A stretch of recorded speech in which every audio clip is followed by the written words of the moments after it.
Yes, welcome once again to today's video. This is Video Learning Uganda revision series where we look at the revision of all subjects. And today we are into matrices again. And our question was picked from one of the past papers, and it goes as you can see it right there.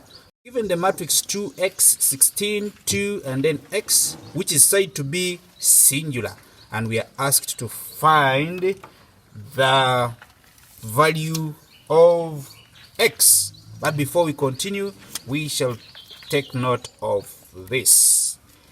The determinant of a singular matrix is supposed to be 0. In other words, a singular matrix is that matrix whose determinant is equal to 0. And in other videos, we have already seen how we are capable of determining the determinant of a matrix. So let's go and get the determinant here and then equate it to 0. So what is the determinant here? We have 2x times x, and let's take over this.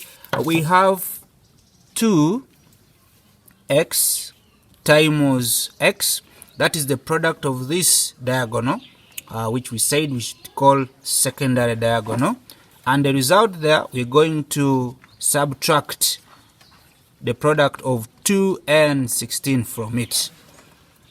That is the determinant of this matrix. That will give us 2x squared minus 2 times 16. Yes, Mariam? She said 32. I think she's correct. That is our determinant. Therefore, we are going to say this implies that this 2x squared minus 32 should be equal to 0. Why? Yes, Lighton? Correct. He said because the determinant of a singular matrix is equal to 0. So we get this determinant of ours and then equate it to 0. So we now work out for x. This will give us 2x squared. This is 2x squared equal to 32. When you reach this stage, you can use any method that you think is favorable for you.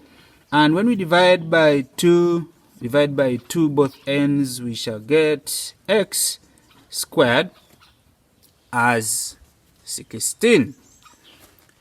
And at that stage also you can get square root both sides and get x as plus or minus 4. And let's just follow that one. Or we can use indices and say this is the same as having x squared equal to 4 squared. But this 4 is plus or minus. So we now say if that is the case, it means x equals plus or minus 4, because we've said x squared is equal to plus or minus 4 squared. So our x is equal to plus or minus 4. That is why in the question they were saying find the possible values of x. So if you give x as 4 only, then you would not have the answer right. That is it for today. Thank you for viewing with Video Learning Uganda.